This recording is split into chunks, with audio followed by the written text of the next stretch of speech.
Welcome back to General Geekery's video podcast on Go Figure Customs YouTube channel. Holy shit. Boy, I Wow. have that stuck in my mind now.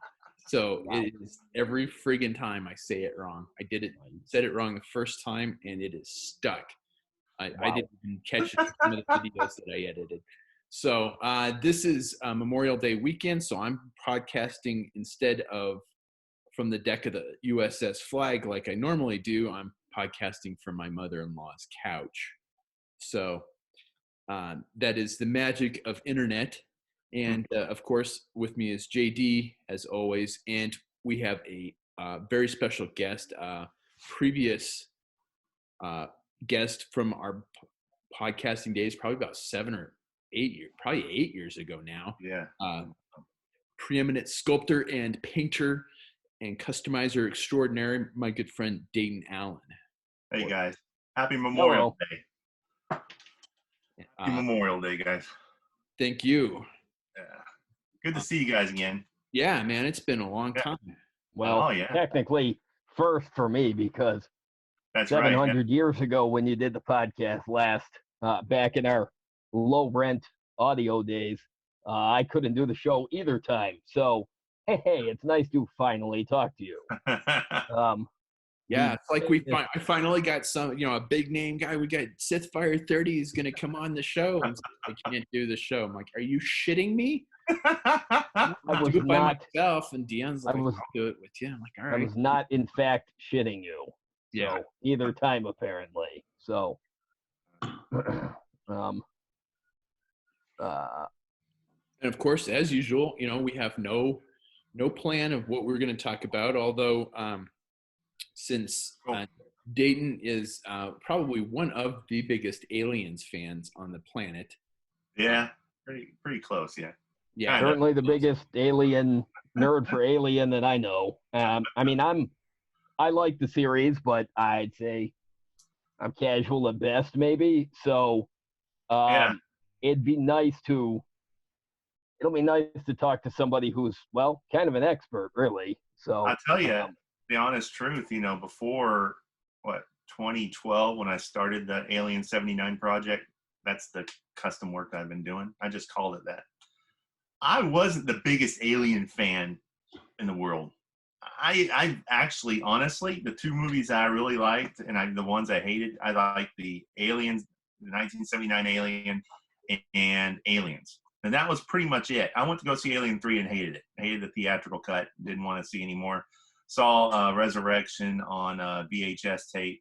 So that ages me a little bit. And then, and then I wasn't too big on the Alien versus Predator stuff. So really, it wasn't until I started doing research, because I don't know what spawned me onto doing customs for Alien, whereas Star Wars was easy, because I was always a Star Wars fan. Yeah. So that was an easy thing. And I didn't want to do what everyone was doing at the time, was a Han Solo, Leia. At the time, a lot of people were customizing original trilogy or prequel stuff, and I just didn't want to do that. So I was so enthralled with the Dark Horse Star Wars expanded universe, and I'll keep calling it the expanded universe. I don't care what people say, because I love that universe.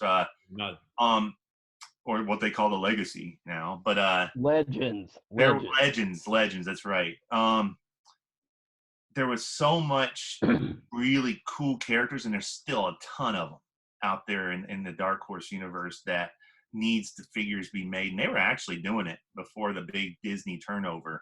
They were starting to really get heavy into that the depth that you can go in creativity and fun with the Star Wars stuff was bottomless. You can just keep going and going. Yeah, the last couple waves of the Star Wars comic packs, the 2-packs, they go for disgusting money. Yeah, like and the Legacy 2-pack.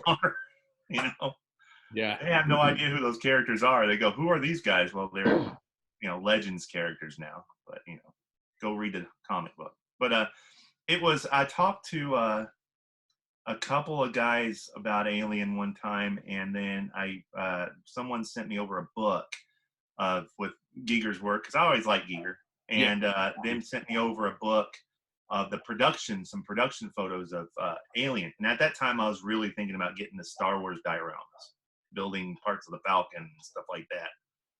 And I saw this stuff, and I just fell in love with it. And then I watched the movie again for the first time in a long time, and I guess it's just maybe I become more mature and I become more attentive to detail. But I watched that Aliens 1979 film again, and it's just like watching it the first time. I fell in love with that film again. And I think that just spawned it off. And in 2012, I said, I want to try my shot at doing a line of Nostromo figures and do that Alien. I want to try really challenge myself on doing that Alien and see if I can knock it out and then go from there. And it just stuck. And then honestly, when Disney started coming out with their stuff for Star Wars, and I'm going to tell you, I know they got a big fan base for Clone Wars. I know there's a big fan base for Rebels and all the animated stuff. But for me, honestly, being an original trilogy guy, I never really got into it. I guess it was a time when I started separating from Star Wars a bit, and I just did not ever really get into it. I think I got into Clone Wars because I did some Clone Wars custom work. That really was great. I really enjoyed parts of Clone Wars a lot. Never got into Rebels. So to me, it's just, I can't say I don't like it or like it because I just never have sat down and watched it. So, and then the prequels or the sequels came out, and I've never really been a fan of those much. So it's sort of just, I just lost all steam with the Star Wars stuff. Yeah, I think it's nothing personal. Me, it's hard nothing. I lost the steam when the figures started drying up. Yeah, when they started doing 5 POAs, and I'll never understand why they decided to do that marketing scheme with 5 POA. It killed the line. And now that they're trying to crank it back up again, it's just a long haul. They're doing reissues of the same figures they did before and all this other stuff. And that's why I don't like the 6-inch figures either. It's like, here's number one, here's a 6-inch scale figure of a figure that you already own in a scale that you don't collect. Yeah. That we would like you to buy again. Or it's a 6-inch figure of a figure that we have that's amazingly awesome, and we have no intention of making in 3 3/4 inch scale.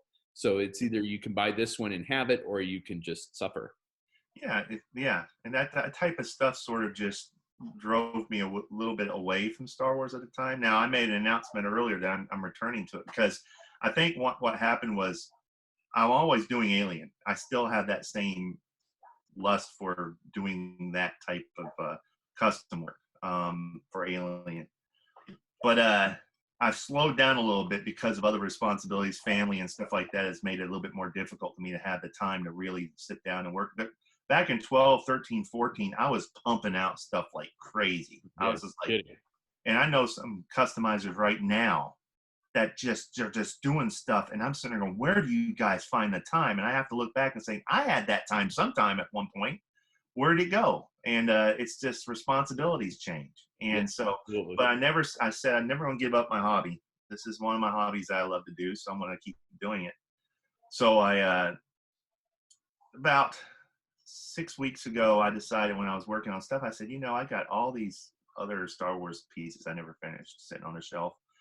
And some of them I'm still interested in. Some of them I think I'll scrap. But I said, I want to start again on Star Wars because the sequels are over. You got the Mandalorian riding high. Yes. Things are kind of, and I think that's given Star Wars a good shot in the arm because it brings a lot of different fans together of all different times, original trilogy, prequels, sequels, all that stuff has come together for Mandalorian. Yeah, I would agree. It feels good. That fandom feels good. So I sort of got myself into that group, to talk about stuff and everything. And it's sort of inspired me to get back into doing the Dark Horse stuff, but I've always wanted to do, and I started a little bit of it, the early Marvel Comics characters, the kooky characters from the 70s and 80s Marvel Comics for Star Wars. I like those guys. And then doing concepts, because I got all these concept books for Star Wars, and I love the concepts of characters and stuff. Yeah. I said, I'm thinking, well, I think I'll just start working on concepts as well as figures. What would those figures look like if they were conceptual, types? Well, for I'm these art. curious to hear what type of Marvel characters that you're, because I mean, yeah, they were crazy. Yeah, there was some, and I can't remember names. I'd have to go back and start looking through them. But you had Score for one. I think he was the bounty hunter on that Han brings up very briefly on Hoth. That bounty hunter that changed his mind when he thought about change. Ran into him in Mandel. Yeah, Ord Mandel. That's right. Yeah, it was Score, and he changed his mind that he had a lot of heat on him, so he wanted to leave the rebellion. That guy and several others. What's the guy with the bunny rabbit guy? A lot of customizers have done them, but Jackson. Yeah. Yeah, I've he's wanted to do a canon little now. 3/4 Jackson of my own, make him look like. There's a couple artists that have done great renditions of him that make him look like a tough guy. Yeah, Jackson, he's canon. Yeah, I think they did make him canon recently. I think even just a stylized custom of Luke Skywalker would be really cool. Yeah. Just straight out of the Marvel comics from the, right off the covers. And some of Han's previous women before Leia, there was a lot of women he was involved with in the Marvel comics beforehand, and there was a lot of other alien races that were just crazy looking, goofy looking in the Marvel comics that if you can translate it, they looked like really pretty cool, customs. So that's the type of stuff I want to return to. But alien's going to always happen. It's just going to keep on going. I'm working right now on sculpting hands right now. It's something, it's something that I haven't really done. I've done a couple of them now, and it's something I got to keep working on. It's not a perfect science for me yet, and it's at that scale. They're alien hands, so it makes it easier because they're a little bit bigger. Human hands at that scale are going to be a nightmare because I can't stand the little grip. I always use the hands that the figures come with when I make my frames. Right. And I always said I want to be able to create hands that have different, gestures or whatever, right. Cast a bunch of those and just use those types of hands. So that's going to be my next little challenge, to create little tiny hands, What about sculpting in a bigger scale and then shrinking them down? Yeah, I heard about that too. I've actually done that. I sculpted, Kane's head for NECA. NECA came out with their Nostromo suit, and that was when the actors' likenesses wasn't being released, and so they did Kane's face with the face hugger in the helmet, in the space helmet, to cover up, and I hated that. And I said, I want John Hurt's likeness, so I went and sculpted it and made a cast of that. And I said, well, I don't want to go and sculpt this again. Right. So maybe I can just go ahead and just shrink this guy down and create one for the 3 3/4 sign. And it worked. It was trial and error a couple times. Yeah, I think it's kind of a pain in the ass to get it started, but once you got it nailed, it's a handy tool to have in the repertoire. Yeah. The product itself, though, I can't remember the name of it. Hydro Shrink. Yep. It's a Hydro Shrink. That's expensive. I think it's, it can get pretty expensive. I think it's the Complete Sculptor up in Chicago where I can buy it on my end. I've bought it a couple of times from there, and it can run you. So you want to be sure of what projects you want to do before you purchase it. Gotcha. Yeah. Good to know. I think if I'm ever home full time, I'm not going back overseas, that's probably one of the next steps I'm going to take, is learning to cast. Yeah. Oh, it's fun, and it's addicting, and it can get expensive, but it's like once you get an idea, or you get used to the process, it's a rush. You start wanting to copy everything or replicate everything that you make. Every little piece you make, replicate it. And I started getting like tons of these little square molds all over the place, and I had to label them. And when I don't need half of this stuff, but you never know, I might need it. So just make a replicant of it. And I run out of like the old BBI vests and pouches, and you start to learn to cast and replicate that, you'll never have to. I'll save you some money big time. Yeah, absolutely. Yeah, absolutely. So one of the questions that I wanted to ask you, I know that you've like worked on the this like a diorama of the Nostromo. Yeah. So are these like individual set pieces that will sit on a shelf, or is this something that lays out on a table, or Yeah. what is the scheme of that? The idea of what was first started was just a simple diorama piece of, what was the first piece I started? I think it was a part of the galley. I wanted to do one of the walls of the galley or something like that. And then it just started spawning from there. And then I thought to myself, if I'm going to start investing the time in this, I got to figure out whether I want to do a diorama cutaway or whether it's going to be modular and start to build one piece on another piece on another piece. But I thought, why can't I do both? You know, why can't I have a standalone and then have another modular piece come across and connect and all that stuff? So that's what I've been doing. Each piece can stand on its own. The galley, for example, or even the bridge that I eventually want to get back to. The back walls that I created can stand on its own as being a diorama piece, but you can also bring the floor and all the panels and everything together and create an open interior that you can place your figures in or whatever. I always in the time when as I'm doing customizing, I think of playset and toy mentality. I don't think of I don't think of it being a static display piece. Like, you know, you create your figures, you set them there, and that's it. It's a presentation piece. I try to keep it in an idea of a fun playset action figure idea. What would this kid like if he had an alien out, corridor? You know, you can take the top off and take the side off and have your alien run down the corridor and be able to do little action things with killing poor people that happen to be there, you know, and stuff like that. How much fun would that be? So that's what that's what I've been trying to do with some of it. And right now I'm working on the build for I'm trying to do something exterior. And one of the challenges was, what if I was to do a piece of the Nostromo on the exterior, what would be the piece that I could do? And it was a landing leg. And I said, I'm going to scale this landing leg and figure out what the scale is going to be at 3 3/4 inch action figure size. And this thing takes up my entire draft table. Does it? It's unfolded. Yeah, it's huge. And I've been building on that a little bit at a time. It's all going to be sheet styrene and other material. So I'm doing the foot pads right now. Very boring looking work, because if you don't know what's going on or don't know what it is, you're not going to understand it until I get all the parts connected. So I haven't really done any update visually, but I have been working on it. But yeah, that's going to be a standalone piece itself. You know, I'm hoping to have that piece with a bit of a diorama background or something like that, and just have it as a standalone piece eventually. Nice. So tell us a little bit about the piece that you sculpted that got in the museum. Oh, okay.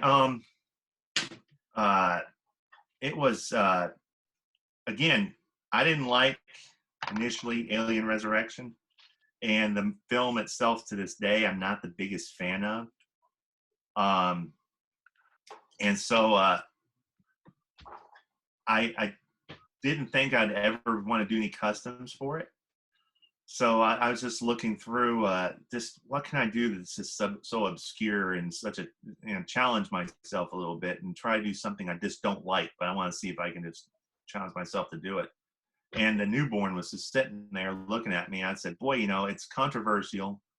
Some people love it. Some people absolutely hate it. And I went back and watched the movie again. And I watched that character, that big giant animatronic they created for it. And I could see the potential for it being a horrifying creature, but they used it such a horrible way. And it's just I love the director because he's the one who got me in the museum. But Jean-Pierre, I don't know why they did what they did. I think it was a money thing.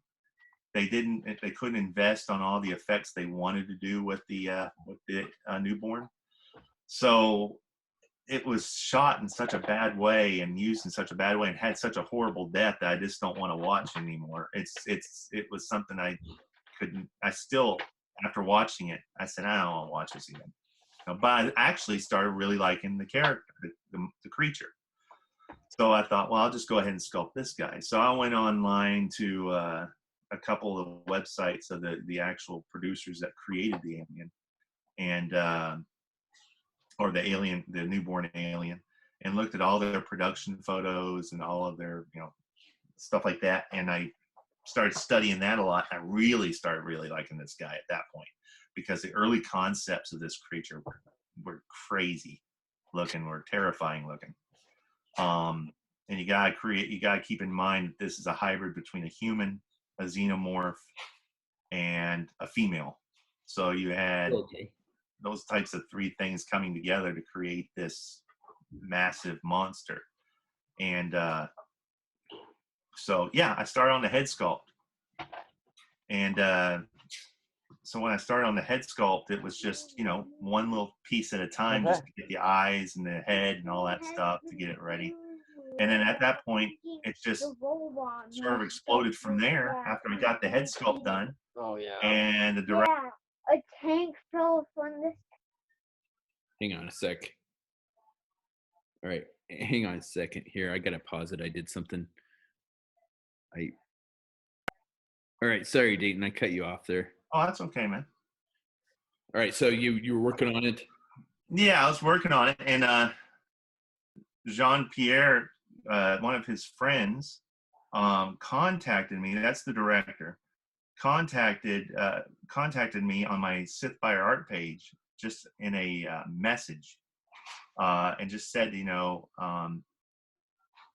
I know you don't know me, but I'm a friend of the director, and we saw your work, and we were wondering if you'd be able to possibly do a sculpt for him for the miniature museum in Paris, or in Lyon, France. And would you be willing to do that? Sheesh, yeah, Right. You know, no problem. So I said, what would you like? And he said, well, we love that alien resurrection head that you're doing right now. I said, well, it's not halfway done. I need to paint it. Let me go ahead and knock out the rest of the sculpt and get you a sample of it painted. I said, do you want the full figure or just the head? He said, just the head is fine. So yeah, that's how it started. And all of a sudden, the director contacted me via email the next day. And we started talking and had a good conversation about the creature and the idea behind it, and where the positives and negatives about it, and you know, the ideas that the concept artist had that he didn't like, and you know, and stuff like that. And then I told him what I intended to do with the figure and all that, and he was really upbeat about it, and he couldn't wait. And I think he commissioned 3 or 4 other artists for this specialized diorama that was going to be in the miniature museum in France. And it was just going to be it was this little section alongside everything else that went with this presentation, but it's specifically for the director and his interest in that. And so I was really excited to be part of that, and got it done. And I think it was October, and sent it over to him. They contacted me about 2 weeks later that they received it. He sent me pictures of him holding it. I think I posted that at one point or another. I did see that picture. Yeah, he's having fun looking at it, scrunching his nose at it, because we both said, "Ooh, he's just a gross, you know, poor thing," you know. And so he's holding it, and then it eventually, now after the museum presentation, it now sits in his studio office in Paris. Oh, so that's awesome. Yeah, that's where it sits, and around all of his other stuff that he has from his other films and stuff like that. So, and he sent me a video, and he said, due to copyright, you can't show the whole video, but you can show a segment of it if you don't mind. I said, it's fine, I don't care. Fine, that's fine. And so he zoomed in his office of where it's sitting, and it's just so cool. It's right there next to one of the big windows that you can see out into Paris, France. It's really neat. It's really cool. That is super cool. That was cool. And then and then I did that other thing for the Science Museum in Washington, D.C. about 6 months later, which was fun too. That was just more simple. It was just showing some of the stuff. They were doing something for celebrating science fiction. And so they asked me if I would send them some samples of the ship diorama from the Nostromo, and maybe a couple of the characters and stuff like that. And I sent them samples and stuff like that for them to use. And that was really cool too. I don't know what success came out of that when it came to the presentations or anything. They didn't really tell me. But, Right. I got some photographs of it, and, they sent me and things like that. That was fun. So, But yeah, I think that is definitely probably like the pinnacle of customizing is getting your work recognized by yeah. the creators of it. Yeah. A And couple that's had like a bucket list autographed thing that actors. I said, well, here's a bucket list thing for me. I got a piece in a French museum. Yeah, So, absolutely. I'm excited, that happened. So, yeah, that was a great experience. I told him, I said, I contacted him after it was done. I said, I am going to complete this figure, and I want you to have a finished piece of it, and I'll put it in a glass case and everything for you to put in your office. He said, you get it done, it will be here. It will be in the office for. I said, good. That's why I haven't been able to work on it. It's been frustrating because I've been trying to do other things. So, but I need to get on it, and he still shows interest because I talk to him I drop him a line every once in a while. Nice. And corresponds back. So It's got to be hard to prioritize that stuff. How do you keep track of all that? it's just whatever hits my interest at the time. Yeah. I try to, I have behind me here on that art table back there is, and it's so bright because the light on in there. I have all those little containers that you get from Home Depot. They're like containers that you put your screws and your nuts and your bolts and stuff all in. They're bigger ones. I keep all my head sculpts of different types of subjects or body sculpts or pieces for that particular figure in those containers and try to just get them all situated. And what I'll do is I'll take out certain trays and I'll set them in front of me at my art desk. I'll say, this is what I'm going to work on this week. I'll pick one thing out of one of those trays, each one of those trays to work on. And then I'll get that done, and then I'll go to another set of trays and work on some of those subjects. So I constantly am working on different projects every week. It's not just one thing. I always thought to myself, I always tried. One of the biggest mistakes I had when I was working with Star Wars figures is that I was working on one or two customs from start to finish. And at first it was great, and my interest was up, but then I noticed that I was losing interest doing that. I'm basically burning out. I was sitting there going, I'm tired of looking at this character. I need to look at something else. I need to find something else. So I said, this time around, I'm going to have like 2 human characters and 3 aliens, and I'm going to work on this project this week. The next week, it's going to be this thing or building onto this diorama this week, and so on and so forth. And so that's kept me from losing interest. It's slowed me down, but at the same time, I'm not living for everybody else's gratitude. I'm living for what I can do for myself to make it enjoyable for my hobby, Absolutely. A long time ago, there was a time when I was hoping to transform my hobby into something bigger, but that doesn't happen for everybody. And it just didn't, that didn't come to fruition. And so I just love doing it this way. And if I can get notoriety every once in a while, great. If I don't, okay, fine. It's no big deal. Yeah, exactly. And I love the hobby, and that's all that matters. Everybody's a critic. Yeah, everybody is. So, Excellent. So any of those projects ever going to be the Beauty and the Beast? I knew you were going to ask that question, dude. Let me tell you something about Metal Gear, and this is my dream. Okay, this is what I want to do.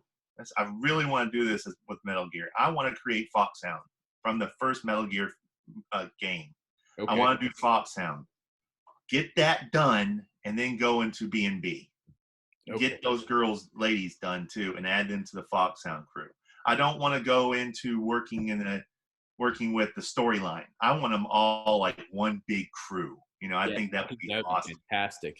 So no, Metal Gear's not dead on me. I actually was looking at the sculpts the other day and thinking of maybe putting that as a side project because for some reason during this quarantine, I've been in your videos of the Joes and everything, and has sort of invigorated my interest back in my G.I. Joe collection. Nice. I have a very, very small collection of things that I still have that are in Okay. storage. And I had my Terradrome, which is complete in a box, and Nice. it's a real box that was sitting in the back of my storage unit, an air-conditioned storage unit, mind you, thank goodness. Yeah. And I went back and I said, "Oh crap! I really have," freaked out about it, and took it out and made sure it was all complete. And unfortunately, a piece of one of the sides of the Cobra symbol has been cracked. Yeah. But that's that cheap plastic, like you guys were talking about the other day. They didn't make those toys to last. Right. They made them to be played with, and so it didn't surprise me that it was cracked and stuff. But went back and started looking at that, and that's got my interest back in military customs, and that's got my interest back into Metal Gear, because that was one of the things that really I always imagined doing, just a big time line. And I think I started that hobby. I started that project all wrong by using, if you remember, Medicom came out with these little figures that were multi-posable, that were on like Revoltech joints. Yeah. I've got ball joints and stuff. Yeah. I thought they were awesome. I said, they're frames. I don't have to trim them down or anything. I just sculpt over them. Yeah. That was a bad idea, because they do not hold up to the strain of all the fix it and all that other stuff. Yeah. And it's got to the point where, Is that okay? I got some sculpts done with it, but they were never tooled right. They were never, they never held together very well. So I sort of scrapped a lot of those sculpts, which kills me, because a lot of them actually look good, I think. But I think I posted one of my Metal Gear updates about several weeks on my Sithfire page of one I did for Metal Gear Solid 3, and it was one that I did of I can't remember, Snake Eater, I think it was, and I did the figure on a frame that didn't work right, so I actually tore it down and recreated the frame, but I never sculpted it, and it kills me, because that sculpt I thought was great. I thought I did pretty good with that sculpt, and I should really go back and knock that guy out, because I got all the head sculpts done. I just need to go back and for a Snake Eater for that. But yeah, no. To go back to your original question, yeah, it's. I keep saying, don't worry, it's coming. It's coming. It's going to come. It's going to happen, because it's something I've been wanting to do, and it'd be a nice change of pace, honestly, because as much as I love Alien, you can only sculpt a xenomorph for so long that you're sitting there going, okay. Right. Yeah, I can imagine. Terradrome. Yeah. I watched Alien last week for the first time in a long time, and never fails to impress me the detail that they put into the sets that made up the Nostromo. Yeah. And the way they shot the movie, where it lingered on the architecture inside, like, the different rooms of the Nostromo, and the way they kind of made the ship into another character, and Yeah. I really appreciate that. And looking again now at some of the things that you've done, the walls and stuff you made, all I can think is, holy shit, how does he have the patience? Like, the loving recreation of some of these details that they took the time in the movie to let the camera linger on, and somehow the work that you do evokes the same feeling that, wow, look at the detail, and you've replicated it. I mean, I'm not a diorama builder. I've tried, but it basically comes down to me throwing some crap in the frame with the figures, because I'm just like, I do not have the patience for this. I can't put together model kits either, because I'm just like, all right, we are back, so I had to interrupt that there. This will all be pretty much seamless when I stitch it all together. But Yeah, I don't. JD has the paid subscription. I don't, but we have to record it on my computer, so that's why we had to interrupt the meeting. And they let us have it to extend the meeting for free when we did the podcast with Lauren. So I was kind of hoping they'd let this one slide too, but apparently not. All right, so JD was talking about the detail they put into the builds and how you just amazingly faithfully recreated it. Yeah. Well, JD hit on pretty much really well what I wanted to do when it comes to those dioramas, because that's the thing I fell in love with the movie and anyway, was because the director Ridley Scott decided, not only am I going to make a scary film, but I'm going to also appreciate the artists who are working on these sets and give those sets some time in the film. And like JD said, like you said, just create another character that's the ship. They put like pulsating sounds in the engine room that sounded like a heartbeat and everything to make the ship look like a living being, and you're inside that being and you can't get out. That was, to me, and a lot of the construction, the builds of all those walls and stuff was based on like replicating, parts and building on one piece to another piece and stuff like that. And I started thinking, well, that's the same thing I can do with these dioramas. Yeah. Just replicate and replicate, because that's exactly what it's all about in the film. And so, yeah. And then I also, when I finish the build, or if I finish a wall, I always think that photography is another part of the custom job. Absolutely. The work that I do. So I try to shoot it with some lighting and some atmosphere as well to give it that feel of the film, just a little bit, so I can sort of capture that as well. Because it all worked with lighting too. Lighting was very important in that film. Absolutely. So, I was gonna say you succeeded because, I don't. It's not very often when I watch a movie, and I know this really subtle stuff like lighting, but in that movie, it's so effective that, because I tend to concentrate when I watch a movie on the characters on screen, not so much unless you're talking about Star Wars, in which case I've seen it a billion times, so of course I'm always looking at the background. Let me see if I can count how many Ugnaughts are in each scene, that type of thing. But in Alien, on the Nostromo, the way they use the mood lighting, where it really conveys how cramped the ship is, even though it's a big cargo hauler. But the rooms are cramped. Everybody's in kind of tight-knit quarters. Everybody... I often wonder if there were other people that used to be in that crew, but they all drove each other so crazy that somebody went out of an airlock because, they get some kind of, claustrophobia being on that ship.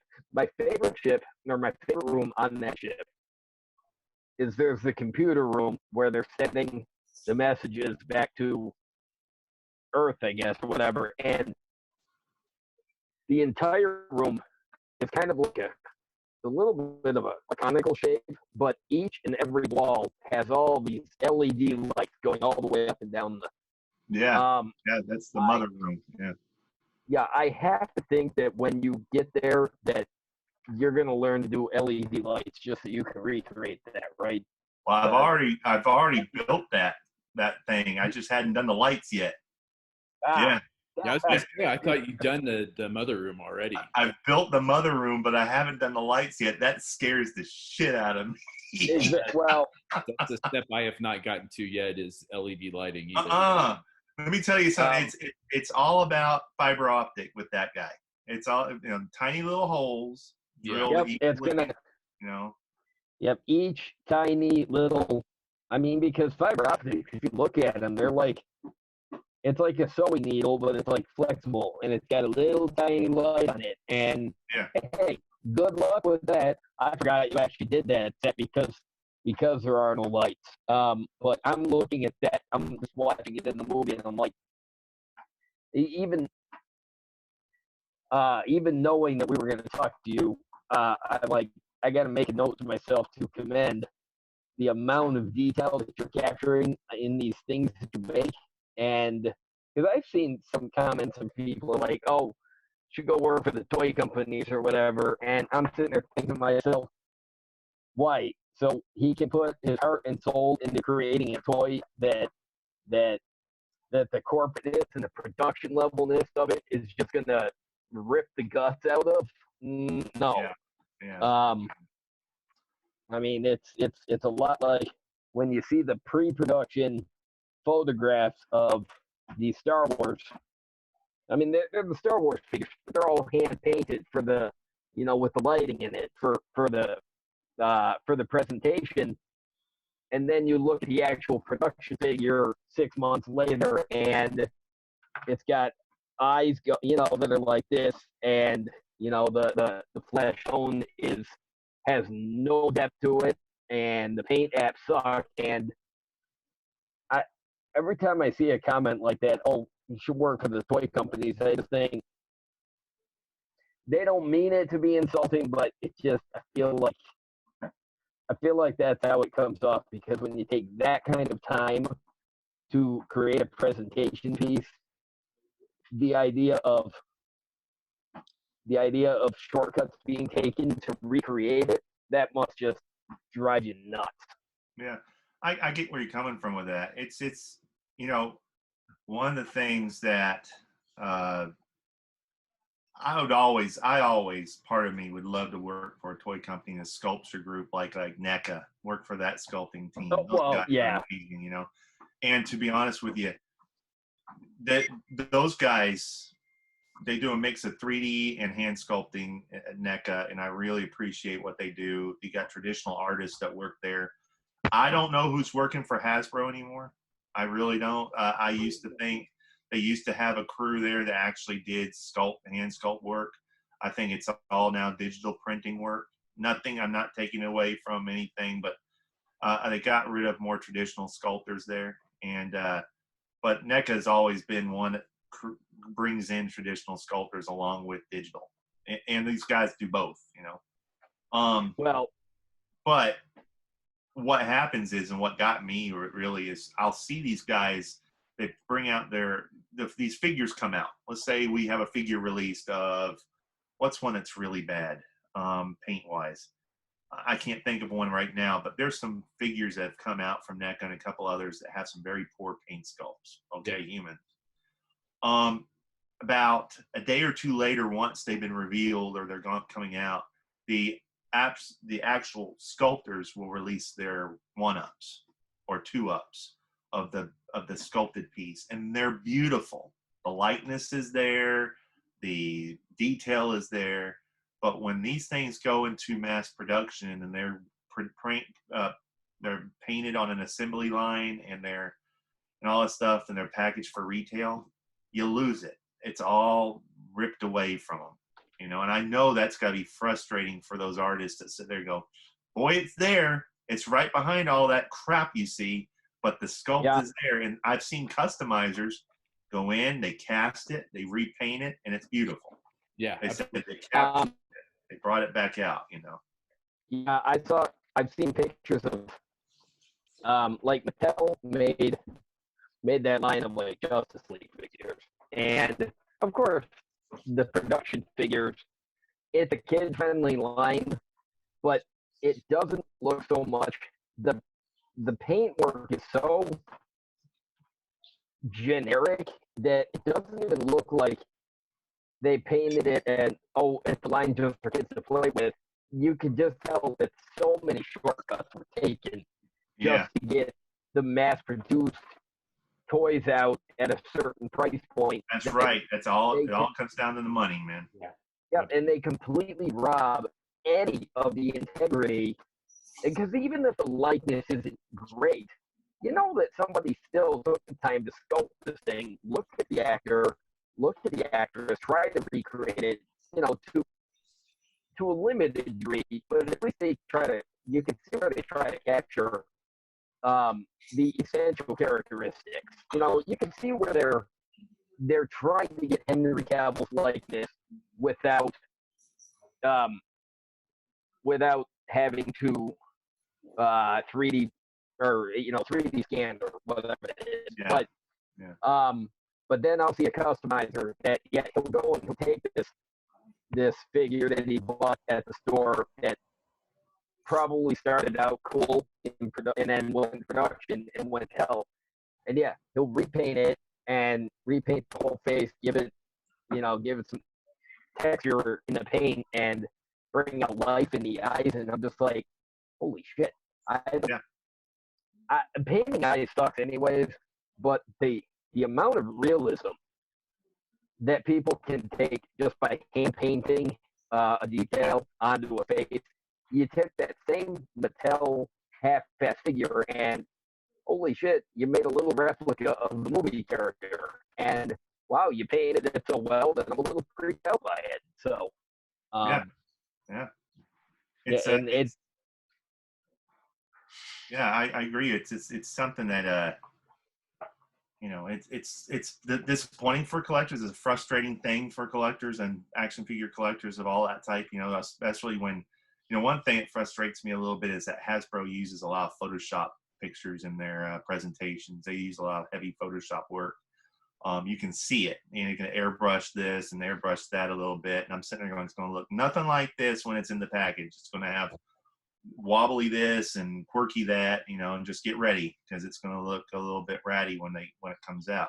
But that again is all production. But it's just like you talked about, price point. It all comes down to money. And to get back to your original thought was, when people say that to me, like, this is beautiful, you should work for a toy company. Yeah, it's like, yeah, I could work for a toy company, but I wouldn't be doing this. Exactly. I would be doing something like very, I will say that, Hasbro has sort of tried to ratchet up their detail a little bit in their last couple vintage collection ships, like their Poe Dameron's X-Wing or this Cantina, or not Jabba's play set that was at Walmart and Walmart exclusive. Their sculptors have put a lot of detail into that stuff. And if they can continue that type of thing, the problem is the price point. You notice the better detail. $100 X-Wing, are they nuts? Yeah. But that's the point, though. The more detail and the more sculpt detail they put into it, the more money they start asking for. And so they said, you want it, it's going to cost this much. The problem with that is it didn't really cost that much to produce it. They're making a bigger bottom line on that. I'm no businessman, but it's kind of obvious. You're paying $100 for something that's probably max, I don't know, half that. Probably. Well, less than that with the quantities that they're making. Yeah. Well, so that's the other edge and the other side of the coin here. Get more detail, get more beautiful work, but pay more for it. It's just the way it is. It sucks. And I've mentioned that a bunch of times about talking about like the Hiya Toys figures and the toy figures. People are like, I'm not spending $100 for 5 figures. I'm like, I can see you're used to buying G.I. Joe figures for $7 or $8 a piece, but when you put one of the figures next to a G.I. Joe figure, you see where that money went. You see that it went into extra detail in the sculpting. You see that it went into a more realistic articulation system. You see it went into way better paint details. Yeah. And they're making it in fewer pieces. So yes, it's going to cost more money. Yeah. So Hiya Toys, I've been really impressed with the challenge that they have decided to take on when it came to the Alien versus Predator stuff or the Alien and Predator stuff that they've been doing. Now they're doing RoboCop and they're doing all this at 3/4 inch scale. The stuff they produced, they started off a little weak when it came to those Marines from Colonial Marines. I don't, but the aliens they did were really, really well done, I think. But the stuff coming out, you got to understand they are paying a huge amount of money for this license. Oh, I can imagine. Huge amount. So in order for them to make their bottom line, they've got to charge their customers $20 for one little figure. That's insane, right? If you don't know the business. Yeah. But you're paying them for the license is what you're doing. So blame the licensee, blame Fox for saying, yeah, little man, we'll let you sculpt our figures, but we're going to charge you this much money for you to do it. Right. You know, that's where they're having the hardest time right now. But they must be doing pretty good because the stuff that they're coming out with in the next couple of years, I thought I saw a teaser of an Alien Queen. that they're doing. If they are, it's going to be pretty cool, I think. Do you have any of the Hayatoyas stuff? Yeah, I got the first sets of the aliens they did. They're in storage right now. I got the APCs up on my shelf. Yeah. Love that APC. I do. I love it. I've been wanting an APC like that for years, and I was waiting for one of the other companies to do it, and no one had the guts to do it, and they decided to do it, and they put lights in it too. So, you know, that's what was so cool about it. Yeah, it was fantastic. I absolutely loved that thing. I got it on the deck of one of my flags with a crew running in and out of it. How do you? I was real reluctant to get any of the aliens because I had bought a whole set of the alien. It was aliens hot toy snap kits. Oh, okay. And I have the hot toy snap kits. Yeah, they're horrible. I keep them though because they're nice little reminders of where we've come from when it comes to these types of little figures. Because the Marines actually, when you put them together and you just stand them there, they're pretty cool until you try to move. They look nice, but I do not have one figure from that set that isn't broken. Now, I got plenty that's not broken. That's because I hadn't put them together yet. They're all in their little packets, you know. Yeah. I'm afraid to put them together. Oh, I am too. I didn't even assemble my Ripley. Yeah. And it broke. Oh God. Yeah. That's you know, they actually did a better job with their little Alien versus Predator stuff that they came out with. I think they did Alien Queen. Hot Toys did a snap kit Alien Queen that really turned out nice from Alien versus Predator, articulated and everything. Nice. Yeah, it's blue. I don't know why they keep painting these queens always like a blue and black, but you know, it still looks good, you know. But yeah, it's High Toys. I don't, when people start dissing about the price, yeah, it sucks. But you know, they're trying to give the fans what they are always asking for. That seems, for some reason, Hasbro and other companies don't want to do. I don't know why. You know, I think it maybe impinges on their bottom line because, like you said, they've got to pay for the license. Yeah. You know, I think just as an aside, for a company that has just a shit ton of licenses, is the there just went out of my the Pops. Yeah. I mean, it's got licenses for everything. Yeah. You trip over them. Yeah, absolutely. It's insane. You know, it always amazes me how many licenses those guys have. I don't know how they can afford to do that. They make so much money. People buy them like crazy. You know, it's an insanity. They know that they can give Funko a cheap price on their license, and they're still going to make a ton of money at the bottom line. It's going to sell out. So especially if they make them an exclusive. Oh yeah. And all of a sudden, you know, it's crazy time. I think that the Pops, maybe right now, the Pops craze is sort of starting to die down a little bit. But, you know, I'm still seeing they're making Pops out of everything now. You see my post earlier about nurses and doctors? They made Pops for nurses and doctors now. You know, it's just. Saw that. Yeah, they're making Pops out of everybody. You know, so, you know. What were we gonna say, GD? Well, they are, except for a couple of key television shows that I would like to hold. I mean, I'm not a Funko Pop collector. I do think some of them some of them are cool, based on whatever it is that the license is for. I mean, I am constantly shocked at some of the wacky television shows they have gotten a license for, but then you got the well-regarded TV shows. One of my favorites is West Wing. I know to make merchandise from it, the cost is premium to get the license. So maybe Funko can't do it, but I'm also still waiting for Funko Pops of NCIS. For God's sake, I feel like it should have been out years ago, but maybe someday. Yeah.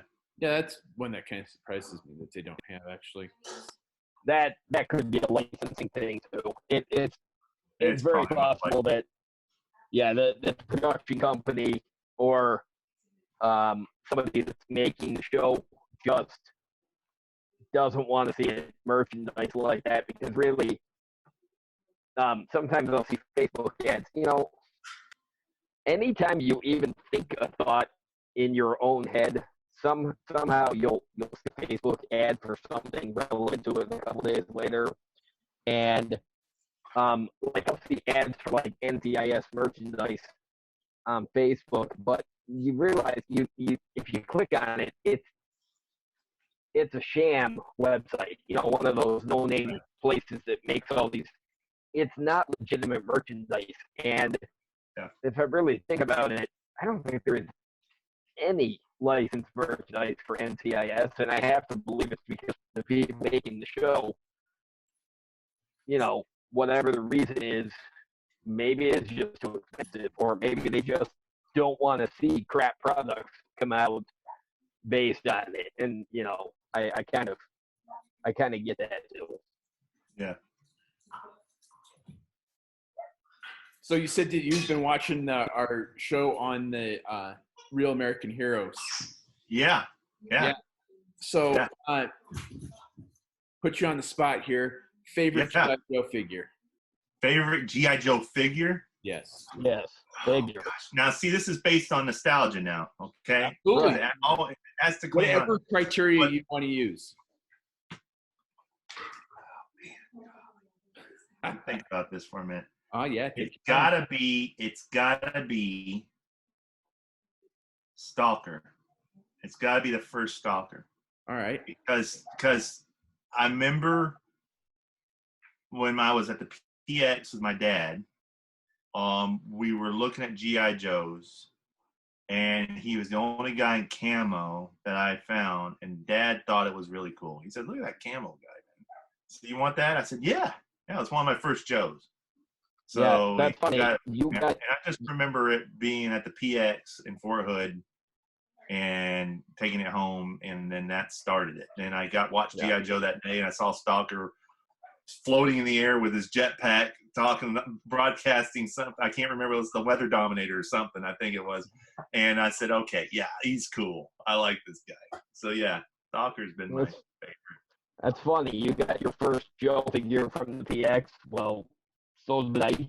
My dad got it for me at the PX at Fort Benning, Georgia. And well, every time, even now, I'll have something on a G.I. Joe t-shirt or something, and he'll just be like, "Wow, you just really never outgrow it, right?" I'm like, "This is your fault. You started it. You was the first for me. You didn't know you were creating a lifelong investment." So, yep. So, and then I got to ask you your favorite Cobra figure, because this was, I think, one of the things that I pointed out about the G.I. Joe line is this was the first line, aside from Star Wars, that the villains got equal treatment to the heroes. I mean, most toy lines, the villains got maybe one vehicle, maybe 2 or 3 figures, but Cobra went toe to toe with Joe the whole series of Real American Heroes. So give me a favorite Cobra. Oh, it's gonna be Zartan. All right. Zartan was my favorite. Zartan was my favorite because toy wise, I was in Leavenworth, Kansas. My dad was attending CGSC, and downtown Leavenworth, there's a little toy store. It's before the tourists came in and made tourist shops out of all these places. These were actually mom and pop businesses at the time. and they had a furniture store on the bottom floor, and then they had a toy store at the top floor. I go up these steps, and they had girls section here and boys section here, and they had any Transformer or GI Joe you can think of at the time. Nice. And the first thing I saw when I walked over there was Zartan in his box with his sled. Yes. And I grabbed Millions here. Mom, I said, can I get this? And she looked at it, was like, I can't remember the price. It was not much. And she said, yeah, go ahead. You made good grades this week. So, I got home with him, and, I took him through the water, and I changed his color and all that stuff. Then, again, it always ties to the cartoon for me. It tied into comics later. Okay. But for the cartoon, it tied into all the episodes with him and his result, because I love the Dreadnoughts. So I like that they were their own crew, and the idea that whoever paid the most, I always wish that, Dreadnoughts would always just separate themselves totally from Cobra and say, whoever pays the most will do what they want, type idea. And, but Zartan was always that guy that I always couldn't wait to watch, Sometimes his parts on the show were kind of corny and sort of funny, There's one scene in I think it's where Steeler and those guys go back in time, and poor old Zartan's on a hang glider, on one of the Cobra gliders, and he's falling and he's screaming. He's getting shot up and everything. I keep laughing at that clip every time I watch it, because poor old Zartan's getting his ass kicked. Yeah. I always liked them when they were Cold Slither in the cartoon. Yeah. That was good. Yeah. So he's my favorite Cobra. I guess if I had to pick a true Cobra character actually involved in the organization, it'd either be your Cobra officer or a bat. Okay. Either one of those. I loved it when I was a kid. I loved the Cobra officer because he had a bit more stuff to his. Yeah. To his house, I like him for the same reason. Yeah, and then a bat, because I can always play like somebody killed him and just bring them right back. Just keep on. Because I only got like 2 when I was a kid, so I had like 2 and imagine like 3 or 4 dozen in my mind. Right. Coming at Sergeant Slaughter or something like that. So. Well, you know what? After, I was glad you mentioned Zartan, because after the retrospective, I had somebody ask, "How come you never brought up Zartan on your favorites list?" I said, well, no, they said, "Is it not one of your favorite figures?" I said, well, I said there's 2 reasons I didn't bring it up. First of all, I haven't seen one in decent condition with all the parts in years. And until you pull up pictures of it, I forgot just how impressive that figure was. When he has the chest pad and the thigh pads and everything, most of the time when you see Zartan, he's just a dude standing there. Sometimes he's in, the hoods he ripped off his, So part of it is I just I don't necessarily associate Zartan just with the figure though, because yes, I am a huge Zartan fanboy, but it's not about the figure for me. It's not even about the cartoon or anything. Zartan he's not one of my favorite Joe bad guys. I think he's my favorite villain from all of pop culture ever.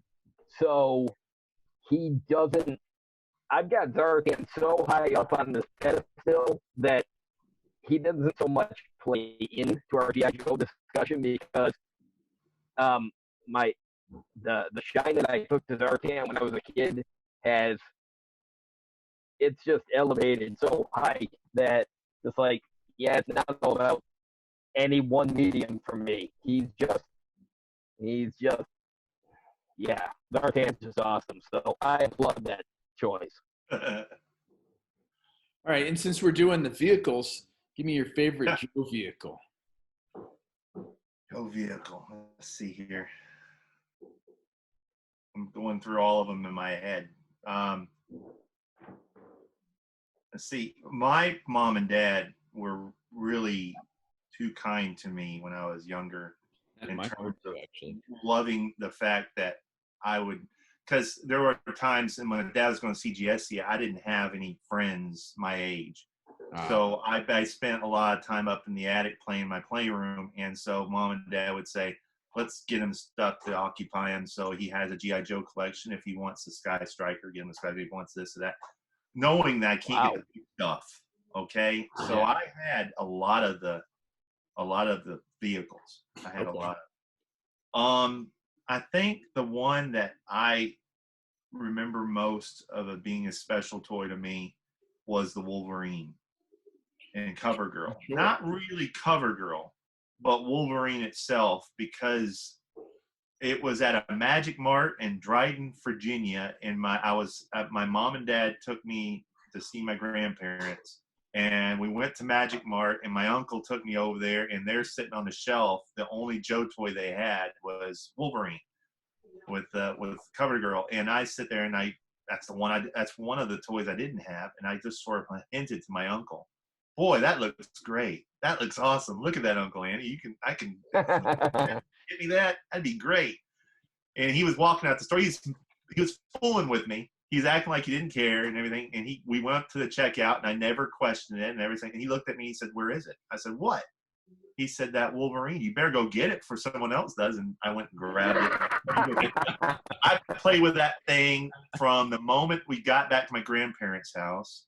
So we got in the car and drove all the way back to Leavenworth, Kansas from Virginia. We drove back, and I played with the car. I got upstairs, ran upstairs, and added to my collection and played a war that night with him. And so that, I think, in terms of total, when I first think of all my vehicles, that's the first one that pops in my head as being my favorite. Totally impractical to have those missiles. You know, if you're thinking of practicality, that would burn. If you're sitting there and you launch those missiles, you just burn up from the back blast, you know? Right. But it was still a cool tank, you know, modular tank that could just run on, you know, like I always imagine it was this like race through something, you know? Yeah, absolutely. Yeah. So give me a Cobra vehicle then too. Yeah. The Night Raven. Ooh. I love that plane. When I got it in the box, the first time I ever got something where I didn't want to throw the box away because I love the picture of the Night Raven on the box so much. I love the character. I love the pilot where that mask he had, and the little Bombay and the extra ship that it came with, and the stealth feel to it, you know. And I just love that so much. And it was such a SR-71-ish type plane that it just made everything else around my collection it stood out. Yeah, you know, absolutely. So yeah, that was my favorite. My next, I would either be that or the hydrofoil. That's the one I picked for my top Cobra. Yeah, I love that one. That's my next kind of sort of Joe Grail to get a hold of. Some guy had one for like $220 a box. Box. Yeah. Because if I'm collecting them, I want the box because I love the box. I absolutely love those boxes. Yeah, the box are amazing. So I like to punish myself by having to find one with a box to go with it. Cool. And so it's like you can't make them old. It's always been one of my favorites as well. Yeah. Yeah, absolutely. I got one last year. Yeah, float. Yeah, that's like you said, it floats. So yeah, that made it even better. Floating is the best action feature aside from swimming, I think. Absolutely.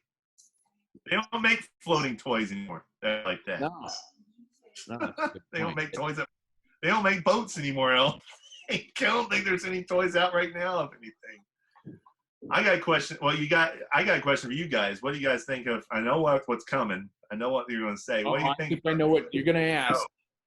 What about the 6-inch Joes? I knew that's what you were going to ask. Yeah. JD, you go first on that one. Okay. Well, I'm 100% fine with it. I probably will buy some of them.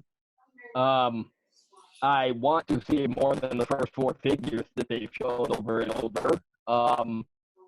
Snake Eyes is cool. Straight out of the gate, I think that's the coolest Scarlet figure they made. That actually looks like it looks the way Scarlet, I feel like, needs to look. that Destro figure is badass looking. My one huge issue with it is that Roadblock is not huge enough, not nearly so. They had a chance to really make an epic Roadblock that looked like he could, you know, lift a car or something, and big, beefy, huge guy, and the figure's barely taller than Snake Eyes and Duke, and it, I'd say it took the wind out of my sails pretty big there. He's just too short. When you look at the figure that they made of Dwayne Johnson's version of the Rock from Alienation, and you put him up next to most of the other figures, he's big, he's huge. He is. And this 6-inch declassified Roadblock, it's not. I mean, yeah, he's big, he's muscular like he needs to be, but the figure's just too, it's not tall enough. And I kind of hate it. And we've seen in the art the Baroness and Gung-Ho and some kind of other ninja that isn't Storm Shadow. I think maybe it's Red Ninja. Red Ninja and a Storm Shadow. Yeah, so I mean, I want to see those figures. I'm just, what I'm thinking is, the stores are going to buy the first wave, and Hasbro's going to go nuts making the second wave, and then it's all going to clog the tags, and they're never going to get to the fourth wave, the mythical fourth wave. Yeah. That is impossible to find anyways. I think it's going to be worse, because I don't think they're actually going to make it to the fourth wave. I'd love to see it. I would especially love to see a 6-inch. I would love to see Zartan and Major Blood. Yeah. And General Hawk and Lady J and Stalker, but I don't. Hey, we're gonna lose the meeting here again. Okay. So yeah, I think JD has an interesting point, and it's one of the ones that I've brought up before, that the problem that you see with Hasbro and their distribution is that they just overload it at the beginning because it's new, it's cool, and how many Destros do you need? It's not an army builder. They don't mass produce the army builders. They mass produce the single characters. I don't need 5 rock and roll or 5 Snake Eyes or 5 Scarlets or 5 Roadblocks or, and then they just sit there because everybody bought one. And then by the time they get steam, then they start putting out more decent figures, and you never see them at retail because you get that mythical fourth wave. Yeah. And I can't think of how many different toy lines that their Hasbro has lost on their fourth wave. The DTC is a good example of that. Yeah. They had some overloaded it at the beginning. They had some cool figures, and then by the time that they got some traction, it just didn't go anywhere because they couldn't do anything with it. But while JD is very pro on the 6-inch figures, I am very con on the 6-inch figures. It's the whole thing that I talked about earlier with the Star Wars Black series. I don't collect. The only 6-inch figures I collect are Iron Man figures. Yeah. And it's me. I collect everything that's Iron Man, pretty much. Yeah, cool. So those are the only 6-inch figures I have. I mean, I have a couple that I've picked up over the years. It's like in the Conan figure that came out a number of years ago, and some Spawn figures over the years, and just here and there spattered, just whatever cool caught my eye. But I don't like the fact that they keep saying, articulation is so expensive, so we're not going to make these 4-inch figures anymore. but here's this really nice, Yeah. sculpted, painted, and articulated 6-inch figure. So buy that instead. Yeah. I don't get that. I mean, Well, I'm not a completist, and I'm not a scale loyalist, and Yeah. I have a tendency to buy things that just strike my fancy when I see it. I've Yeah. got I'm like I've, that. I've got a lot of Marvel Legends figures, but again, I'm not a completist. I don't have anywhere near as many as a lot of collectors. oh, Yeah, screw you. Screw Yeah. you. Brian ordered Now, that one. I don't collect Marvel Legends. Only a handful, like JD said. But this is the 80s, 90s Black Widow. Yes, I know. I love this Black Widow. I So do when I too. saw the Walmart.com had them up, I think they probably might still have them. I pre-ordered But, them. I think it shipped. I got, yeah. Gorgeous figure, man. Oh, it looks Um, amazing. I've done a 4-inch custom of it. I'm not happy with the paint job. So Yeah. So, yeah, like JD said, I see something I like. I just, I don't care about the scale at this point. yeah, I've been trying to get that figure. I've been in a hard time Well, with that figure. What So- my favorite superhero, mutant superhero, is Cable. Now, the Marvel Universe line, the 4-inch line from a few years ago, they made a few Cable figures. They're good, they're decent, Yeah, but not stellar. they didn't capture. I don't think they captured the hardened soldier mystique the same way the Marvel Legends version that came out like 2 years ago did. But I don't think. But at the same time, I don't think. I don't really think that there's a need for me to buy all of any particular thing. Last year, I started buying the 4-inch Fortnite figures. I could not give one goddamn less about the game. I don't really know anything about the game. I absolutely love the look of the figures. They don't fit in with anything else I have. They don't need to. They're isolated away from everything anyways. The same way my Transformers are isolated away from everything else. The same way my Star Wars, they're not. I'm not looking to cross them over with anything. I like the toyetic kind of nature of them.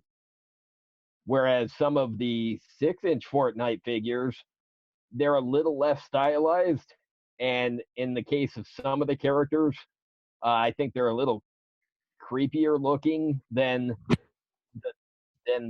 the video game character that's on the box with them. And I think it's an odd divergence. But at the same time, I don't really know if I'd want to see. I know for a fact I would not want to see a line of 4-inch Joe figures because what was it? A few months ago, there was some news about The retro. Jazzwares had gotten the license for G.I. Joe. Well, it turns out it's a license for other kind of products, but a lot of people are like, oh, well, and including me. I even said, well, I'm buying the Fortnite figures anyways. So if they make Joe like that, I'll buy them. And you know what? If they did, I would. But I don't really think it's necessary. I kind of liked my Joes, even the vintage stuff. Yeah, I don't mind it being outlandish, but I want it to look like it could exist in the real world. Colors notwithstanding, I don't care. But the detail is right. Whereas the Fortnite figures, I can't look at those and pretend in any way that it could exist in the real world because they look like video game characters, and it's cool. And I've seen lots of Joe people that have made customs of Joes from the Fortnite figures, and once they do bump up the paint scale, you know what? They fit in beautifully. But Yeah. I don't need the crossover. I did pre-order that the Marvel Legends War Machine because Did too, it's obviously. War Machine. I've got I don't have every Marvel Legends War Machine, but I have most of them. I have the major releases. I have the Iron Man 2 version. I've got both armors from Endgame and Infinity War. Now, talk about a beast of a figure. Good God. Yeah. I didn't truly appreciate how huge the set of armor that Rhodey was wearing in those movies until I saw that in toy form, and I'm like, oh my God. Yeah. Like even looking at the 6-inch from Iron Man 3, the Iron Patriot armor, and the Iron Man 2 armor, the Mark 1 War Machine, both of his suits of armor from the last 2 Avengers movie absolutely tower over them. Yes. Yeah. And then I look at the 6-inch declassified Roadblock and I think, oh, what could have been. Right. Yeah. I want and like JD is saying, he's not a completist. And when I was doing 25th anniversary stuff, I was a completist. I tried to get it all that as I could, but I'm not doing that so much anymore. I mean, a lot of my collecting budget, I'm not collecting so much anymore. As I'm getting back into customizing more, and and I don't customize 6-inch figures. I think one of the things that really helps me put out as many figures, like I did a lot of figures since I've been home. Yeah. And one of the things that helped me do that was I had a shit ton of stuff, just a lot of fodder just sitting around. So I get an idea. It's like, okay, I want to make this figure. Can I make that figure from all the stuff that I got just sitting around? Yeah, I can. I don't want to invest in that to customize 6-inch figures. There's a guy here in town that does amazing custom, and yeah, I think my customs probably would look really nice because I'm painting in a larger scale. I think if I'm painting in a larger scale, I can probably do a better job, but I just don't want to invest the money in it. Well, the only customs that I've done of the 6-inch Marvel Legends line, okay, in the Captain Marvel line, they put Jan Rug out, and they put the Star Corps Carol Danvers out. Well, the Star Corps Carol Danvers also came with a swappable head, so that you could turn her into God damn it, what was the other character's name? The Kree woman, Minerva. Yeah. They included a head that you could and hands that you could swap it out, and so you could have Minerva and Carol and Veers. Well, they put Yanrog out, but he did not include heads to make Bronchar or Atlas or God damn it. Okay, I'm having a brain fart on the other guy's name. The guy from Guardians of the Galaxy, Korath. They did not put parts in for them. So because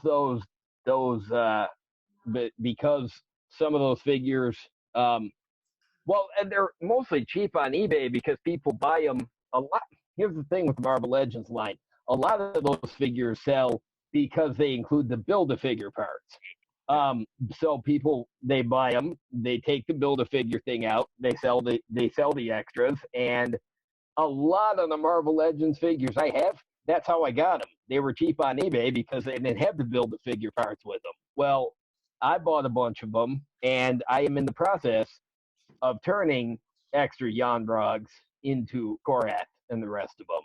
And the Minerva figure that came with Captain Marvel, it was cool. You could tell it's her, but it wasn't as accurate as I think it could have looked. So this is why 90% of my collection can never be resold as is, because I custom tweak so much of it that I can't leave it alone. If it bothers me, I have to fix it. So But those are the only 6-inch figures that I've done, and there's nothing.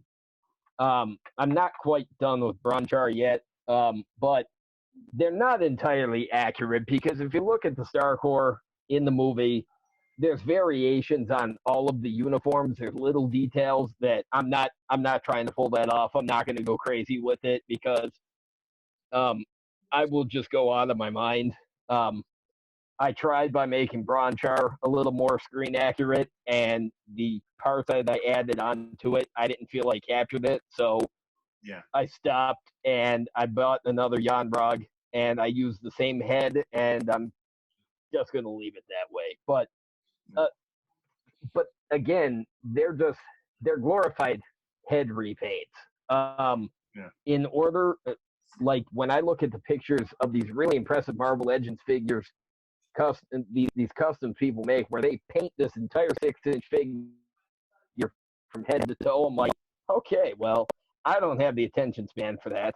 See, that's where I'm not a scale loyalist and I'll buy what I like, but see, the problem with me is I don't do shitloads of customs like I used to.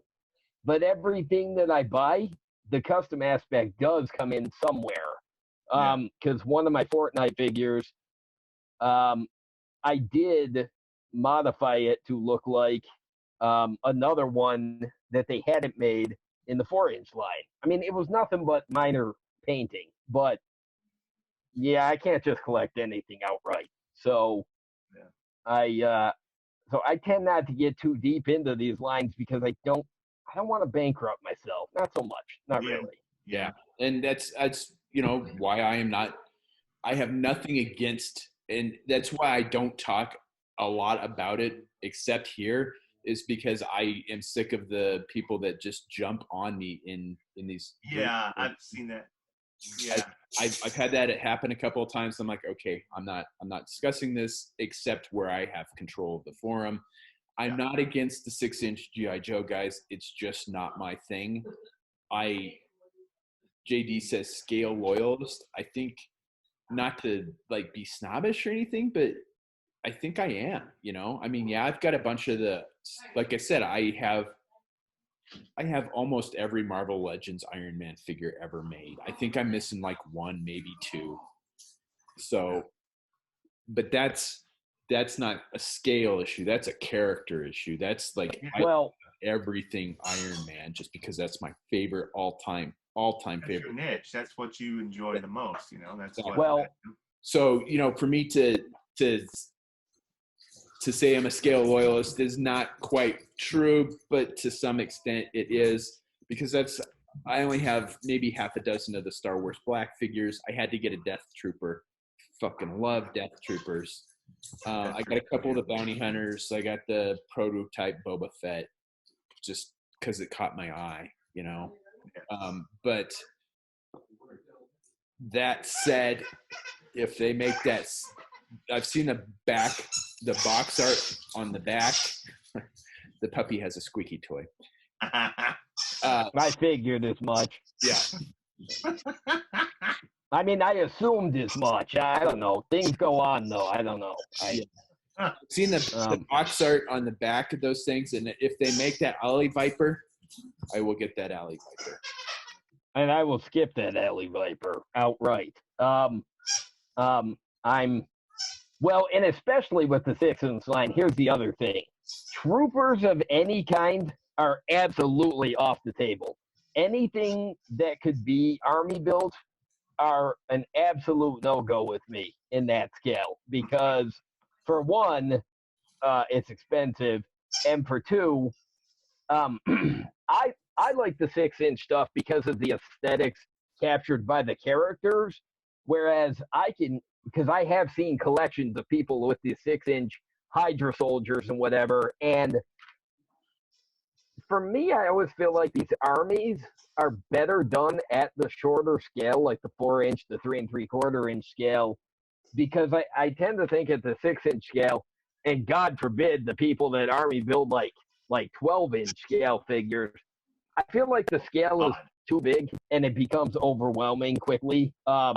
Where you can army build, you can have a platoon of 3 3/4-inch stormtroopers on a shelf, or you can have 2 squads of a 6-inch stormtroopers, and it's the same effect, but more overwhelming. So, I mean, the 6-inch Black Series Star Wars figures, I've got 2 Lando figures, and I've got Biker Scout, and I've got a Luke Skywalker and a Kanan Jarrus, and I'll buy any more Landos that they put out, and everybody else. Guys, I'll be right back. Hang on. And he's got that Shadow Trooper set that I was trying to get and that he found at Target. So was it that one with the Biker Scout and the Dark Sand Trooper or something like that? Yeah. Yes. I got the Biker Scout and the bike from that set, but I don't have the Sand Trooper from that set. Yes. Got it off of an eBay auction. It was like the guy didn't know what he had. Right. And he sold it for $15. And I'm like, holy shit. And I just checked it out and said, this is the real thing. Get it.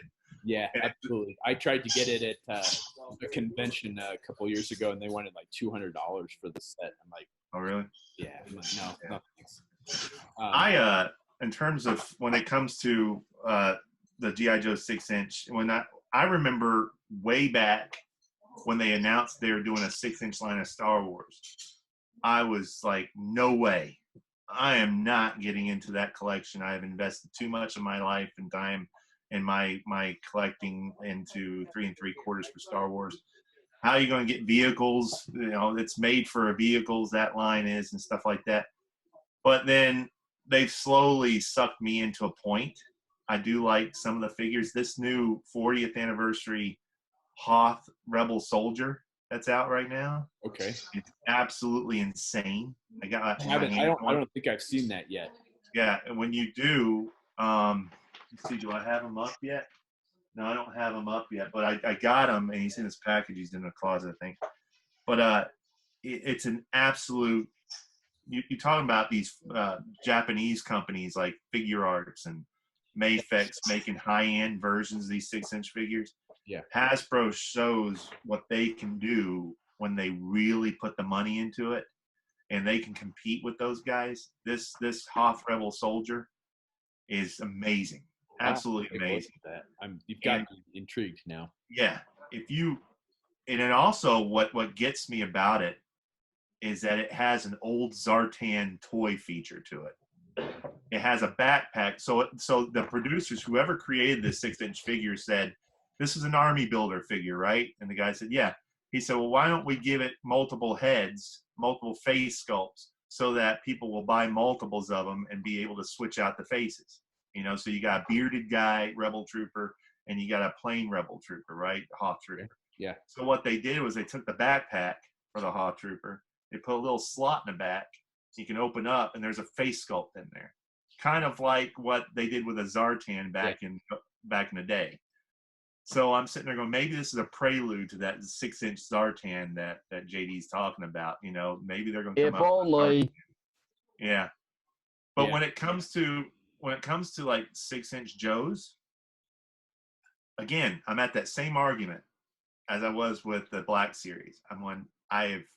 I have a ton of 3 3/4-inch G.I. Joes. I started with the 25th anniversary. I think I ended with Pursuit of Cobra. I think that was the last bit that they did before they started into multiple repaints and stuff like that or whatever. The Retaliation movie line was kind of the last one where they. Yeah. Okay. Yeah, you're right.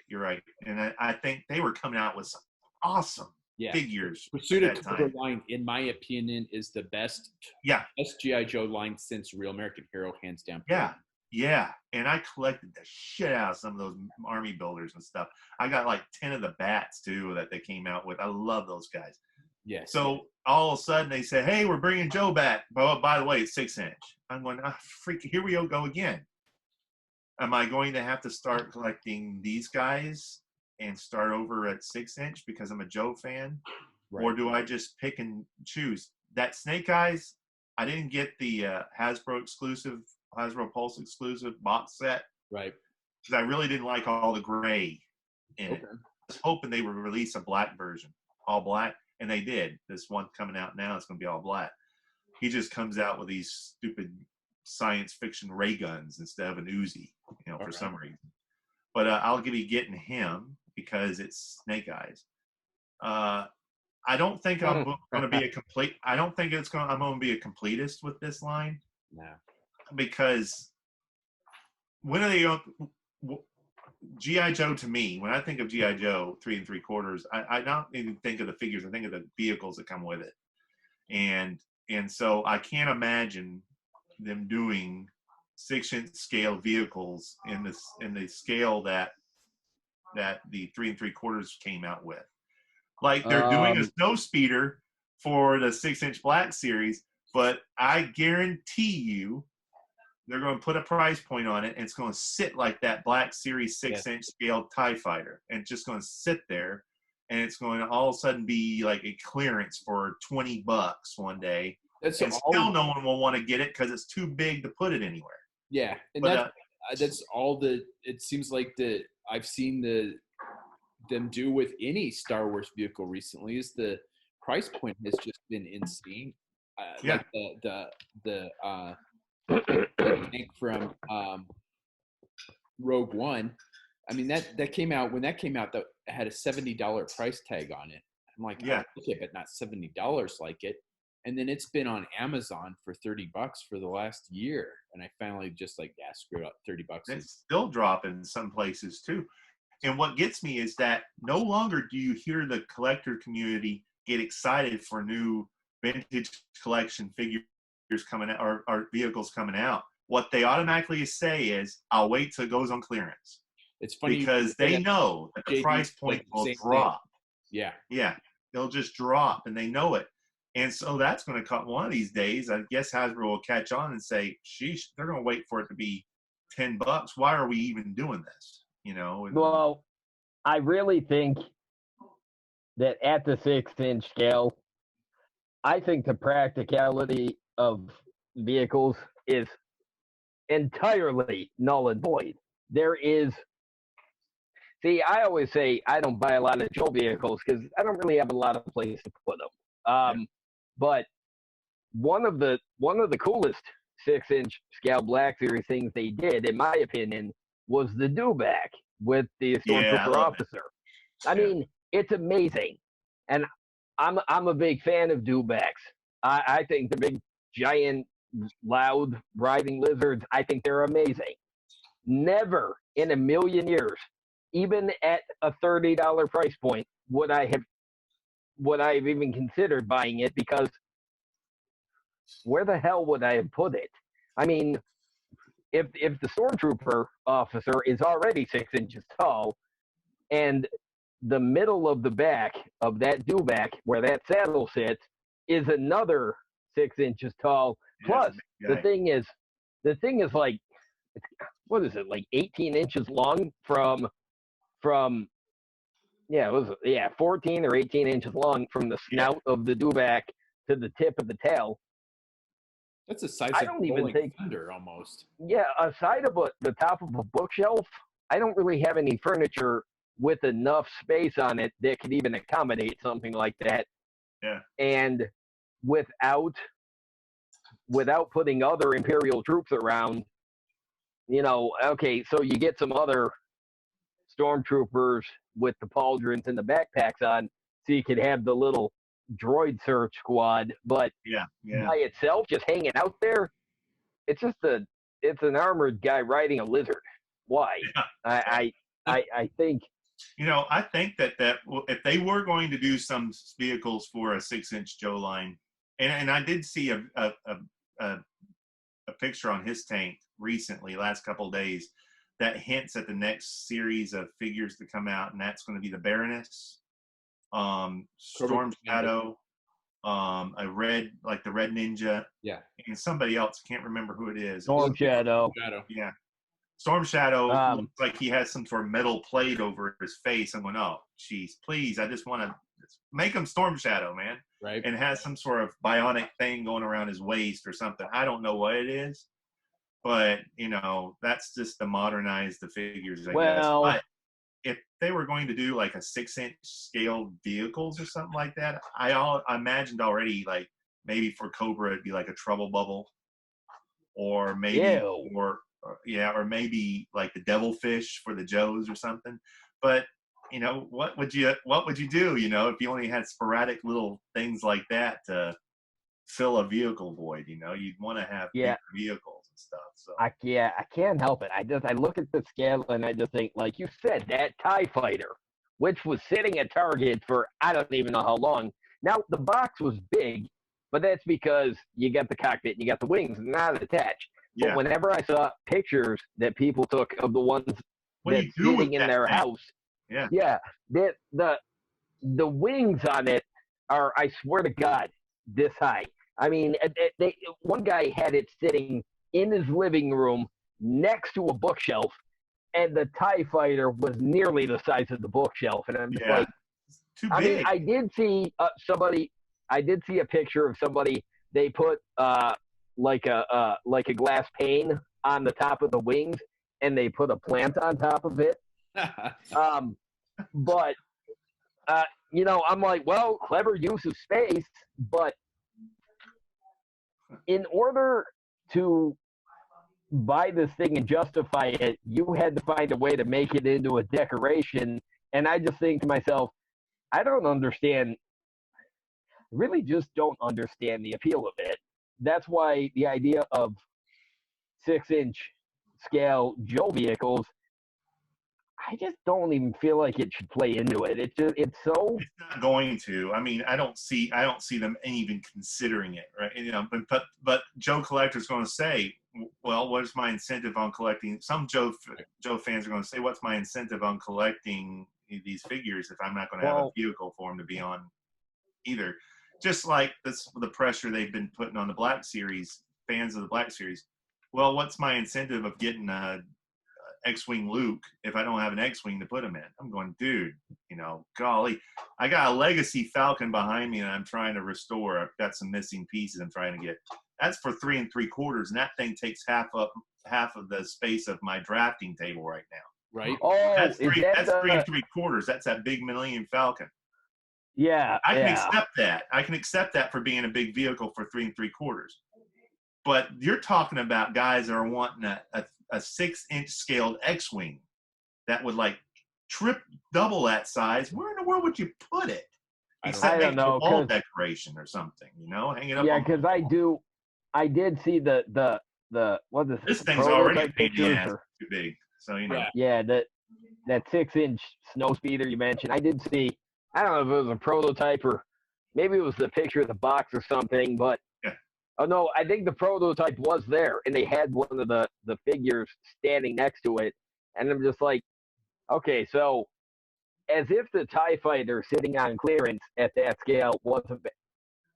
I don't understand how they justified making a Hoth snow speeder. Yeah. Why would they go? Not, let's make another vehicle and let it go on clearance again. I mean, yeah, you know, what was the rationale for that? I mean, they have more money than pressure. you. I think it's like, but why? God damn it, we're running out of time again. Oh, okay. We got 10 minutes. Okay. Well, I think. Well, and you know, Brian, you said before, maybe you're a scale elitist or whatever. You know what? Maybe you are, but you kind of said it in a way that said, well, too bad. But I look at it this way, and this goes for the entire collecting world. Buy what you want to buy. Skip what you don't want to buy, and never ever feel the need to justify your interests and purchases to anybody else for any reason. Sound advice. I will not with the 6-inch Joe line. I don't know if I'll buy Snake Eyes. Honestly, I'm not that much of a fan. I'm not. I mean, no, I probably will eventually, but I'm gonna wanna. He'll probably be the last one that I buy. But if I do buy him, then they have to make Storm Shadow, because if that art is accurate, he's got like the bicep tattoos, kind of the Yakuza style tattoo. I'm like, oh, cool. I like the modernization thing. But yeah, I always just, I'll never understand people questioning other people's fandoms or indicting somebody to explain why they do or don't buy something. I'm a big that's believer why in. I don't comment on those threads on like Facebook or social media, is just for that reason. It's because there are too many people that can't accept that mentality that you're suggesting of just like collect for yourself, enjoy what let people enjoy things. It's like I don't have any problem with the 6-inch GI Joe guys. It's just not my cup of tea. And right, and he's not going to buy the Alley Viper if they make it because it's an army builder. But the Alley Viper is probably like tied for my #1 Cobra favorite figure of all time. So yeah, but then this is also the hypocrite in me. It's not a Joe line, but the former Joe employee, Bobby Vela, he's making that 6-inch Action Force line that they're basically Joe style figures. Well, he managed to buy the trademark for Steel Brigade. Yeah. And I'm going to end up wanting one because I'm a Steel Brigade nut. Right. But see, they're less army builders for me and more just specialized guys in the helmets, but it's the helmet that I love. But I'll probably buy one, but I wouldn't buy more than that. But see, here's the whole appeal for the 6-inch line in a very nutshell, other than their cool displays. I got these Marvel Legends figures. S.H.I.E.L.D. is a big part of my universe. Well, these 6-inch Joes, they'll blend nicely in the display if I did decide to cross them over so that I can have Nick Fury and Duke punching out some bad guys, and that makes me happy because that's why I need a General Hawk. At some point, they have to make General Hawk, so Samuel L. Jackson and General Hawk can just be beating the shit out of whatever bad guys I decide to put in front of them. So, but yeah, people just buy what you're gonna buy, and do not question. Don't seriously question why anybody would buy anything. Sure, there's plenty of things I look at, and I think, I really do not understand what would make people buy that, but it's not me. Like, I'm not. You and I have had that conversation a number of times back and forth. Right, and see, when I question why buy that, I'm not questioning to say, oh, you shouldn't. I'm just questioning is what, like. Yeah. Give me an. Because I want to know where somebody's coming from. This was so cool that you needed it. Right. So, but yes, people, live and let live. That is my policy in life. Let people do what they're gonna do. If it makes somebody happy, let them do it. And the meme about let people enjoy things is true. Let people enjoy things. Yeah, it's funny that you were gonna say that. You said that because that's exactly what I was thinking of. Was that this meme, let people enjoy things. Yeah. There's no reason to, and when you see something online, somebody makes a post. If you don't agree with it, you and this goes for all fandoms and everybody on Facebook and every group possible. You don't need to take every opportunity to say when you think something sucks. Yeah. Because believe it or not, if you're consistent enough with telling people everything sucks, people learn that you're the everything sucks guy, and they just get sick of seeing your posts that say everything sucks. Yeah. So, yeah. I just, when it comes to 6-inch stuff in terms of customs, I put that little poll up when I was getting ready to just ask, what should I do for my next project? Should I start with doing some 6-inch, or should I stick with 3 3/4? The majority, thankfully, because I was hoping they would say stick with 3 3/4, because that's where I've invested my time. Yeah, it's your wheelhouse. Yeah, and I enjoy that. But I was just curious to sort of get the temperature of the room. Is there more 6-inch custom collectors that are more interested in seeing 6-inch customs these days or not? It's slowly inching up there. I'm seeing more and more 6-inch customs going on right now. Well, but at the same time, you know, it's there, it's out there, and it's something that's interesting to do, and it's for a lot of people, it's a great way of them integrating, you know, 3D printing custom work with it and everything. It's easier, it's more, you know, I don't say easier as in it's easy. I'm saying it's easier to do something, I think, in a 6-inch format 3D than it is at a 3 3/4 inch, you know, Yeah, stuff like agreed. this. So it takes on a whole new accessory, you know, to I'd say it's become so very. The 6-inch scale has become very standardized in the toy aisles because um, Hasbro, they've got the Power Rangers line, they've got the Star Wars line, they've got the Marvel line. Mattel did that 6-inch scale Jurassic Park line. You know, it's just becoming something that the collectors want to kind of see. But, you know, you talk about the 3D printing. That's been huge in the Transformers community for years. If you go on Shapeways and you look up Transformers parts, you can find 3D printed heads that fans have gone in and designed. If you want the most obscure Transformers characters from the tail end of the G1 line in the new toy line, and you go on Shapeways, chances are you can find a specific head sculpt for whatever that one-time appearance character is, and you could make it with the new parts. So 3D print, it's an interesting new notion. Yeah, I'm not that high tech.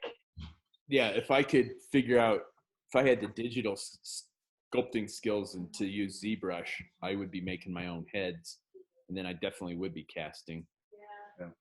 All right, we are at 2 hours and we're running out of time once again, so I think we will cut it off here.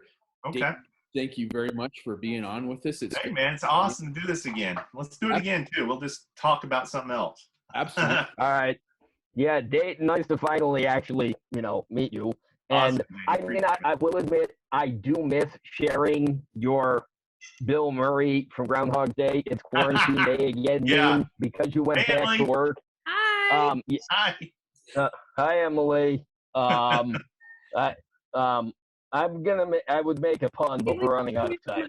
So, but no, Dayton, it's nice talking to you. Nice talking to you guys too. Thank you. Oh, look at him. That's sweetheart. I can't. All right, folks. Thank you for watching. Come say hi to my friend.